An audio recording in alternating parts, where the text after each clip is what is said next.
All right, Buzz, here we go. More, I guess, yeah, user submitted feedback or topics, if you will. Yeah, buddy.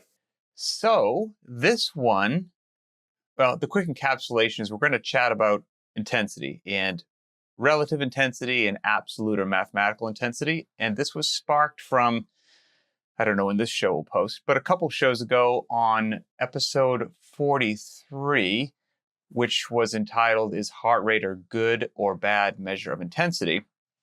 Great conversation, and it sparked some really cool comments on the YouTube post. And one of the comments I've got here was from a gentleman by the name of Darren. And he says, sorry, but I don't agree with something. First of all, Darren, no need to apologize. This is what we like to see. As a reformed Canadian, you don't need to lead in with that. Let's see. He said, when you said measuring intensity is by counting reps or checking what weight you did last time and in how much time, that's what we said. I could be super fit now and compared to then doing the same workout faster, but at a much lower intensity.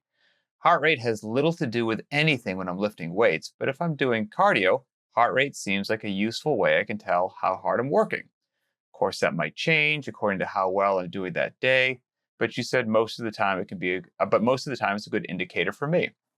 I think you may be confusing intensity, and it's measured with performance, and heart rate as a way to measure intensity. He mentions, he likes to pay attention to how hard he's breathing or how hard something feels if I'm putting in all my effort.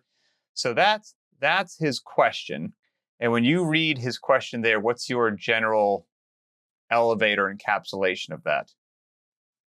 Well, I think he's correct if we go back to kind of the middle part of that statement. And basically, he's making the claim that if you have somebody that, let's say, they do Fran, and the first time they ever do it is 10 minutes. It's a 10-minute effort for them, and that's like the best effort they have. Mm-hmm. And then you fast forward a couple of years of training, and now their best is a 5-minute Fran. So they've effectively, doubled their intensity level, which is great.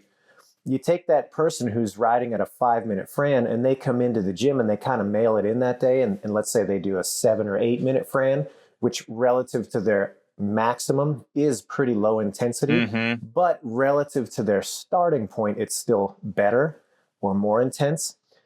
He's correct in saying that, yeah, it doesn't necessarily mean that 8-minute Fran is going to be useful for the person whose limit is now at 5 minutes, even though it was better than it was when you started. And so he's right. And I think that's really, in my opinion, kind of the thrust of this whole conversation is, what do we mean when we say relative intensity? Relative to what? Right. Why do we even care in the first place? And what's the benefit of kind of viewing results through that lens? And I think it might be useful to start with, I always frame this with the two different types of intensity. One is, and this gets mentioned at level 1 seminars for CrossFit, but when we're talking about how much work did you do and how fast did you do that work, you're largely talking about absolute intensity or mathematical intensity. So force times distance divided by time gives you power, average power, if you will. And that's what CrossFit uses when they generally are throwing around the word intensity. And that doesn't take into account anything else other than mathematics. It doesn't matter how you feel. They don't want to know your breathing rate. They just want to know unemotional. Tell me what the work you did, how fast did it take you to do it, how much weight did you lift? This was your intensity, so to speak. The other side isn't mathematical. It is more, well, how did you feel? It's relative intensity, and that's relative to the individuals who used to say physical and psychological tolerances. And I think, as you mentioned, Darren's question or point is accurate, but I think he's talking about both types of intensity without maybe having clearly defined them that way. Because that newbie, what did Greg always used to say? Something along the lines of with CrossFit, it's never going to feel any different, but the weights will increase and your times will get faster, right? So that his point was, you just get better. You just get better. So if you still have to operate close to your threshold, right, and that's always going to be uncomfortable. And so that was a relative intensity deal, right? If two athletes are working out, One is it's day one of a class for them. The other is a 10-year seasoned veteran. And they both, relatively speaking, empty the tank and go as hard as they can. Well, if they did the same workout, you would think that the 10-year veteran smashed the time of the new person. So from a mathematical standpoint, it wasn't even close. The veteran's absolute intensity dominated the new person's intensity. But if both of them, relative to where they are on their fitness journey, tried as hard as they could, then relative to each athlete, they both had a high intensity session. And I think it's just useful to separate the relative part from the mathematical part. Yeah, well, and maybe viewed another way, if we take a look at using absolute intensity as an idea, we can contrast what it therefore means to use relative intensity. So, for example, absolute intensity is really more of an external comparison. That's the way I think about it. So it's you versus a theoretical best or a theoretical possibility for how quickly a workout can be completed or with how much weight. So you bring this up all the time where you say, let's pretend that we have a cyborg that is doing a workout like Fran, and we program to move at a maximum speed during each repetition. And because they're a robot, there's no fatigue, there's no difference in transition time. What would that theoretical best be? And you figure out that intensity. And if you were to hold yourself to that standard, and anything that you did, below that was kind of rated as a percentage of that maximum intensity, regardless of how hard it was for you and your ability, that would be rating yourself against an absolute intensity. A more real world kind of application of that would be like, let's pretend you take a CrossFit Games champion. You take Rich Froning, for example, and you say, okay, I'm going to compare my time to his on this workout. That would be another way of kind of looking at an absolute intensity. But relative to your own abilities, it doesn't give you any insight whatsoever. And so relative intensity, the way I like to think about it, is it's more of an internal comparison. So it is relative to the last time I did the workout or relative to my current ability. And that is going to include things like my psychological tolerance at the time that I'm doing that workout on that day. That's a little bit harder to measure, but the first two are pretty easy to take a look at and determine. So for example, I did the workout last time. I was faster this time. Awesome. My intensity improved relative to what I was capable of in the past. That's great. Going the other way, I have this watermark. I know that I did the workout in X amount of time today. I was slower than that this time. Well, relative to my absolute, I shouldn't use that term because it makes it more confusing, but relative to my output last time, if I'm a little bit slower, my intensity's dropped off a little bit. And, the application gets a little tricky because you're never going to have what's the word I'm looking for? You're never going to have a method of measurement that is 100% going to take into account the most accurate expression of your ability right now. That's always going to fluctuate. And you're going to have a proxy for that via looking at the workouts daily, weekly, monthly. You'll have a pretty good sense of where you are, but it's never going to be 100% accurate. However, it's the best way to get close. And it's the best way to kind of determine whether or not your program is going to be serving you or not. If I consistently come back and efforts that were possible for me in the past are no longer possible, despite the fact that I keep training, well, that's a pretty clear indicator that my program is probably not doing what it's supposed to. But the opposite is also true. If I have all these metrics, I have a pretty good sense of where I am, and I continue to see improvement in many of them, maybe not all of them even, I've got a pretty good sense of how to continue moving forward. My program is obviously doing a pretty good job. So anyway, that was a lot, but to kind of, land the plane and bring it back, absolute intensity you can kind of view as an external comparison to a theoretical high watermark. What's the best possible outcome of this workout, and how do I stack up? That would be an example of absolute intensity. Relative intensity would be relative to what are my abilities now, what have I done in the past, what can I tolerate, and how does it stack up this time around? And if somebody was new to CrossFit or poking around the journal, or maybe didn't have so much of a nuanced understanding that ideally we are hopefully imparting to some people. And they just see that encapsulation that CrossFit is constantly varied functional movements at high intensity. And now they're like, okay, gotcha. I'm tracking so far that there's a mathematical one and then there's a relative one. Okay, that seems to make sense. And if they ask the question, is one more important than the other, or is one of the two the one that I should overwhelmingly use to guide my training each day? Like what's going to put me on the path to that faster Fran time, that bigger deadlift, or whatever it is? You know, which of these intensities is the path?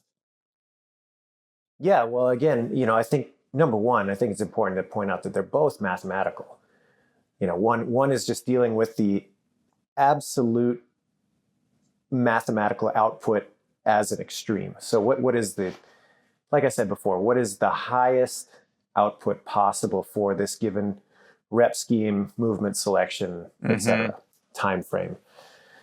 The other is mathematical in the sense that like you could go through the exercise of calculating the power based on how many reps you did, how long it took, how far the thing traveled, etc. So it's just as mathematical. It's just, what are you comparing it to? Are you comparing it to that theoretical end state, or are you comparing it to a previous effort that you had? But to get back to your question, as far as the individual, yeah, you're going to find there's a lot more pragmatic benefit from understanding where you are as a baseline and then trying to push that a little further down the track, relatively speaking. That's how you continue to get better. It's not trying to achieve something that somebody else has done in the past, although that might be inspiring at some point. That's not really useful in the short to medium term, because it's really all about what have you done in the past and what are you doing now? So again, to land the plane on a pragmatic example, I come into the gym, I'm doing a workout like Cindy, where I'm doing rounds of body weight movement, pull-ups, push-ups, and squats. And I can only get 10 rounds the first time I go to it. Okay, great. That's useful information. That's about my threshold. The next time I come back to Cindy in 6 weeks or a couple months, whatever, I have that in my mind that what I was capable of previously was 10 rounds. Hopefully I've been doing what I'm supposed to, and hopefully there's been benefit to that. So when I retest, I should have a reasonable expectation that 11 rounds or 12 rounds might be possible for me because of what I've done in the past. If I were to take a look externally and say, oh, well, I've heard about this guy, Chris Spieler, and in his heyday, he was getting 36, 37 rounds. Last time I got 11, it's been a few months, I've been training hard, ergo it follows, like I could probably get 35, 36 rounds. Well, right. It doesn't take a rocket surgeon to figure out that doesn't follow. It's not going to be the outcome that is satisfying to you, let's just say. So yeah, relative to your own abilities really lies at the bedrock of all of this. And it really is the easiest way to not only track your progress, because the measurements are pretty objective, but to rate whether or not your program is doing what it's supposed to. So you're big on the pragmatic side of it, right? Yes. You've been doing this CrossFit thing for a bit. So my question is, saying this as somebody that obviously is fully bought in for the methodology, that here's an oversimplification, that intensity is key to results. There's my way oversimplification, that intensity leads to the good stuff. And that means trying to do more work in the same period of time, or a set amount of work faster, or having more weight on the bar. That's going to get me where I want to go. Generally speaking, I know it's an oversimplification. When you walk into the gym or your garage or the affiliate, and I think both of us also understand that high intensity does not mean maximal red line near-death experience every single day of your life, because for most people who aren't cyborgs, that is not sustainable. It will burn you out physically and mentally. You will probably, if you're a normal human being, start to dread training, and now you're going the wrong direction. So that's not what we're talking about when we say high intensity. It's not maximal every single time. How do you, when you walk into the gym or your garage, how do you decide what kind of a day it's going to be when it's like, yeah, I'm going to drop the hammer today, or I'm I'm going to hold back a little bit. If you're not using, as I would think some people who potentially disagreed with or had a different view of some points of the podcast, that they may make those decisions based upon what some gadget tells them is going on with their heart. That's how they're going to do it. Well, you're not wearing, or paying attention to that particular metric. How do you do it day in and day out? Yeah, that's a great question. And I think that if I'm honest about it, it is relatively intuitive. And I think part of the benefit there is I have been doing this a long time. Some of it is just mentality coming in. It's like, okay, I know that today I feel fresh. I've had a good, string of solid days where I've been resting and sleeping well. I've been on track with my diet. Yes, today on paper should be a day that I can really put the hammer down and commit to a hard effort. I'm feeling good. Other days, those same circumstances might be reversed. I haven't been sleeping well. My diet's off track. I'm stressed because of other externalities in my life. Come to the gym and I might not expect that same ability to push through. Mm-hmm. What's interesting though, is I've been surprised on both sides of the fence. Absolutely. And I'm sure that is consistent for people that have, some faith in these other measurements that they're using, where, a device tells you, oh, you're ultra recovered today, and you go in the gym and you just feel like you can never get out of second gear. Right. And conversely, you come in some days and you're like, whoa, this device is telling me I am like flatlined right now. Like I should be getting resuscitated. Mm-hmm. And yet you just feel like you can tear the arms off of the thing. Yeah. And so it is difficult to predict sometimes with certainty whether it's a more intuitive approach or not. But yeah, for me, it really is. It's taking stock of what I've done recently, external to the physical, like diet, sleep, work-life balance, all that kind of stuff. And then honestly, it's taking stock of the last time I really put in a barn burner of an effort. Right. I know at this point in my training career that those aren't going to happen every day, but I also know that they are valuable from time to time. So, every couple of weeks, I got to make sure that I really do commit to pushing it a little further than maybe I want to. But that's not every day. And so there's a mental, honesty, I guess, that you have to engage with, where you're like, all right, when's the last time I really went for it? Right. Oh, it's been a while. I should probably put one of those on the books where I show up ready to go. Yeah, I'm quite similar, to be honest with you. And again, probably just from having done it for so long, but it is largely based upon how I think that I feel that day, based upon all the factors that you just said. But I also pay a lot of attention to myself during the warm-up to see with how my brain thinks my body feels actually aligns with how my body feels. And if during the warm-up, maybe I walk in, the baby got me up at some ungodly hour in the morning and I've had 3 cups of coffee. I'm like, ugh, today's going to be a survival day. And for whatever peculiar reason, during the warm-up, I'm like, got a little wizard pepper here. Like this is going to be a good day. I'll get after it, right? Get a cook when the stove's hot. And conversely, sometimes I finally got a few good nights sleep in a row. How great is that? Fantastic. And then I walk in and 225 feels like 315. I'm like, whoa, what's going on with this deadlift? So I pay a lot of attention also to the warm up, but I'll look ahead to the next upcoming week's workouts of what I'm going to do. And, I work out 5 times a week. I take Thursdays and Sundays off. So I'll see what's going on for my 5 workout days. And I will plan, and again, I also realize that no plan survives contact with the enemy. So this is always subject to change. But I'll take a look at, look at this. This is a short and sharp couplet coming up on Wednesday. So on Tuesday, I'm going to make that just a moderate day. I'm going to go just, 3rd gear out of 5. Get a good, be breathing, but I'm not going to just try to see the white light, be fine. On Wednesday, I want to make sure I got something in the tank to bring it, or whatever it happens to be. And I'll lay that out with out of 5 workouts. I might choose, depending on how the week goes, 1 to 2, no more than 2 out of the 5 that I'm like, I'm going to put the gas pedal all the way down, right? And 1 to 2 max.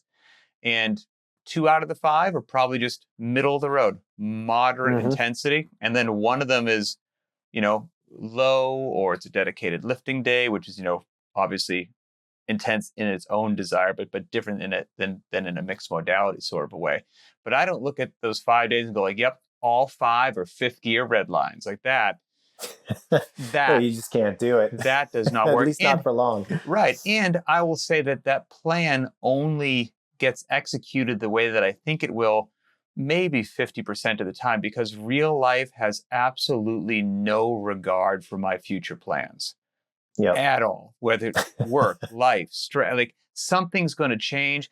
I thought maybe I'm going to have, that the wife will have the baby somewhere else and I'm going to have all the time I need to properly warm up for this strength day. So it's going to be a great one. And then something changes. And all of a sudden the hour that I thought I had is now 35 minutes. Well, okay, now we're doing, it's on the go. So all of those things factor in to how each workout goes and the level of intensity that I personally, this is relatively speaking, whether I'm going to totally go for it and make it a 10, or are we going to be at a 6 or a 7 today? All of those things factor in for me every single day. Yep, absolutely. And I think that I had a couple of thoughts while you're describing that, your own experience there. And one is just the importance of measurement that is meaningful and objective.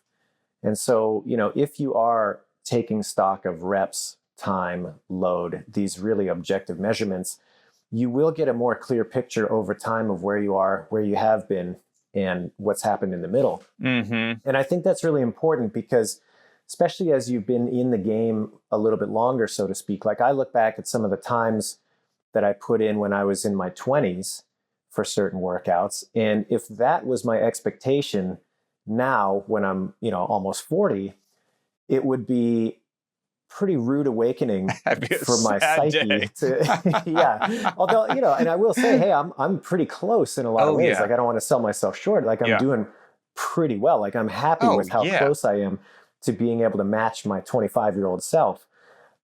However, if the only metric I had was numbers from 15 years ago, and I was now beholden to that in my mind, I mean, man, that's a really tough road to hoe psychologically. So it's important that you're taking stock of these numbers progressively and regularly so that you have a pretty clear picture of what is actually current and not what is just something that's happened in the past that now you're forever kind of bumping up against. It's almost in another way like looking at an absolute model. And I'll give you a perfect example. I did this workout the other day. Kelly, classic workout. If you've never tried it, give it a shot. I don't ever want to do that again in my life. Well, I'll tell you, in my heyday as a lean 20-something-year-old athlete, I could turn in a sub 20 time on that workout, and I was really smoking on that. Yeah. In case anyone's unfamiliar with what it is, 5 rounds for time, 400-meter run, 30 box jumps, and 30 wall ball. Just a puff and pant. Disgusting. Yeah. And, now I did it the other day in my garage. It was a Saturday night. It was in the evening. I hadn't worked out yet. I didn't have a lot of time. I wasn't excited about it, but I needed to get something in. And minimal warm up. I didn't know what to expect. And you know what? I felt a lot better than I thought I would coming into the second, third, fourth round. And I'm like, wow, this is actually going really well. And my time was not sub 20, but I was very happy with the time I did put in. And if you're curious, you can go check it out on Beyond the Whiteboard. But again, if all I had to go off of was that time that I was holding myself to from my best ever from a decade and plus past, right, I would be sorely disappointed. But because I've seen the numbers progress over the years and I've seen where I am now relative to where I am now, I was so excited about that effort because the time was screaming comparatively. Perspective matters. Absolutely. And currency matters, right? Like how current are you with your comparison? I've got 2 things. Yeah. One is in keeping with the theme of this, of, absolute and relative intensity. And the other is a fun story about Sam Briggs that involves a workout Kelly. So let's keep on topic for 1 second. That's a Sam Briggs workout if I've ever heard one. Right. So I'll say this. I use the btwb app to I actually haven't thought about it until we had this discussion right now, I guess blend the 2 worlds together, right? Because let's say I go out and I do a workout that I've done before, Fran, and let's say I get Yep. a lifetime worst. Never done it slower in my life. A brand new worst time. Well, when I log that, the time and the power output and everything else that comes out there is going to tell me in non-emotional mathematics that intensity, and it was low, relatively, to compare to my past. But then in the notes section of the app, I'm going to write down, haven't slept for 3 days, baby's driving me crazy, felt like a just big pile of dog mess, glad I actually got in here and did anything at all.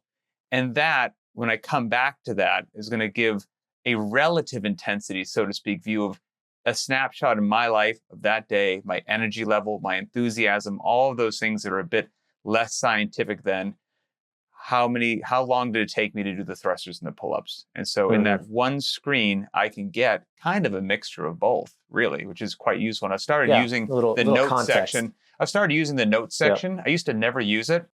I've started using it since the baby was born, almost every day. And it's been, and I think I will continue to do that. So here's my Sam Briggs story. Oh, go ahead. Okay. No, I was just going to say that that's a lot harder. We're talking about measurements and what you can kind of take away from those measurements and the more objective things like reps and rounds and times and why those are so important. And I guess to contrast that with things that are a little bit less objective or more variable, I guess you could say, things like heart rate, things like, respiration rate, stuff like that. I don't know that you're going to have the same type of information coming back that you can act on. And that's really important. It's going to be difficult to take something useful and put it into action if the measurement at its core is not as objective. Anyway, sorry. I can't believe you delayed. There's that apology. I can't believe you delayed the Sam Briggs story. So Sam Briggs, in case somebody's not sure, just the engine from England, 2013 champ from the games. I want to say on the spot there with the history. Think it's 13. I think you're right. Because I think that's her number. 13 or 14. I'm going to say 13.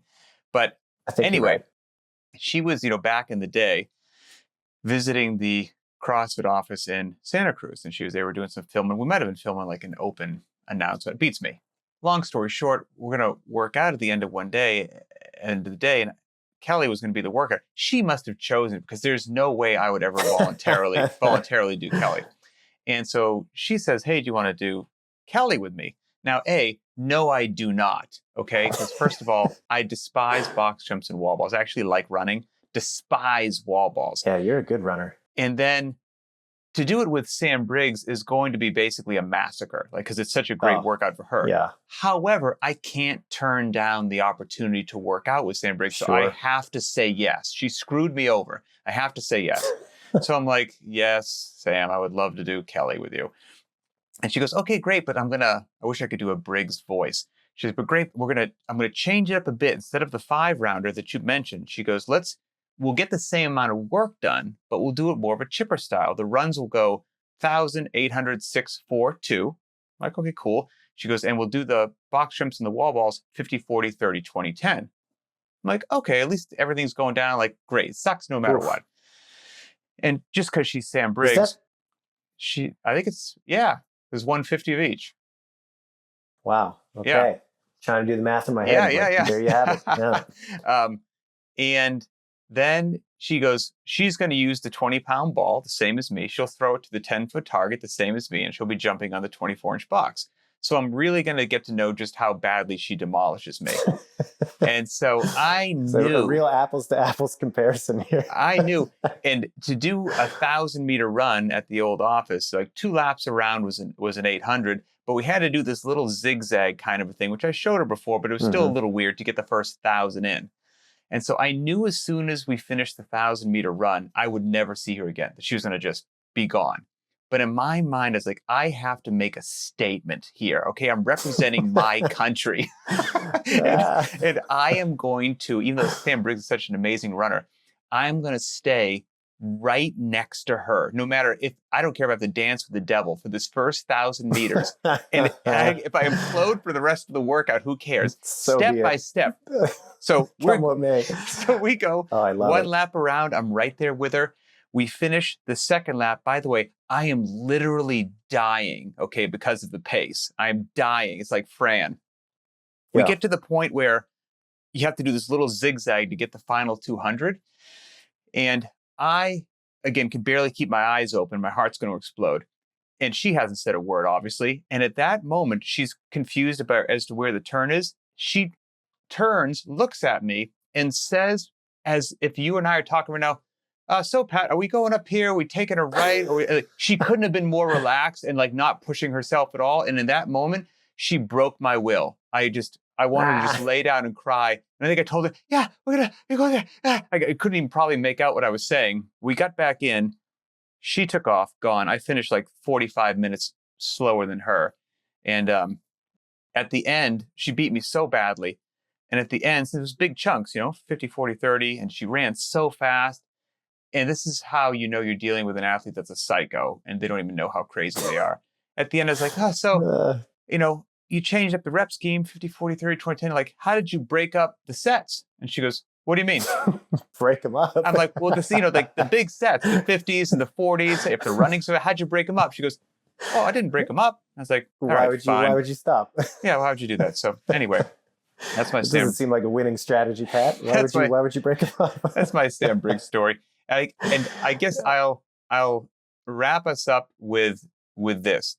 I think what's tied into this conversation is there are things that we think are a good measure of intensity, causal, maybe we would say, and there are things that we would lump more into the correlate kind of category. And although there may be some disagreement, in generally speaking, in the CrossFit camp, we would put things such as heart rate or VO2 max, things of that nature in the correlate camp, not so much the causal camp. And certainly, correct me if I'm oversimplifying things here. I think what can get into some people's heads is they'll feel that if they chase and focus on the correlates, that's the best way to improve their fitness, to improve their work capacity across broad time modal domains. And it has been our experience that if you focus on increasing your absolute intensity, doing the workout faster, getting more rounds of Cindy in the same period of time, having more weight on the bar on the next heavy day, and you let the heart rate and the VO2 max and the other things we would consider correlates shake out as they will, that is the more efficacious path to get you where you need to be. Is that fair to say? Absolutely, yeah. Yeah, I think that is the way forward. Those elements will improve as a function of you pushing the boundaries of those objectively measurable elements, not the other way around, or at least rarely. And it sounds great. I think people want to come into training with a scientific mindset a lot of the time, with good intention, and there's nothing wrong with that. But by focusing on something that really isn't going to push the needle forward, you can be fooling yourself to some degree that you are thinking about this in a way that is really, I guess, intellectual, but it doesn't really have the effect that you're looking for. So yes, I think you summarized that really nicely. You want to take a look at the big picture. You want to take a look at the objectively measurable elements. How long did it take? How many reps did I do? How heavy was it? What were the movements? Those need to be recorded. And when they're improved upon, you're going to see the tail improve. And that is where those other elements that are more ancillary get improved, for sure. Well, with that, Darren, thank you for the question or the comment on the previous video on episode 43. Like, as we always say, we read them and they drive content. We want to make sure, Boz and I have things that we'd like to chat about, but if there's common or great questions out there that always spark something in our head, we're happy to dive into things. So once again, if you're listening in audio format, we certainly appreciate it, but do us a favor, head on over to the btwb YouTube channel, find this episode, post a comment. What do you think about what we have to say? Do you have a different take? Has life shown you or training shown you something else? We want to hear. If we all agree, nobody moves forward. So we want to hear what you have to say. As always, for Adrian Bosman, I'm Pat Sherwood. Thank you for your support, and we will see you next time.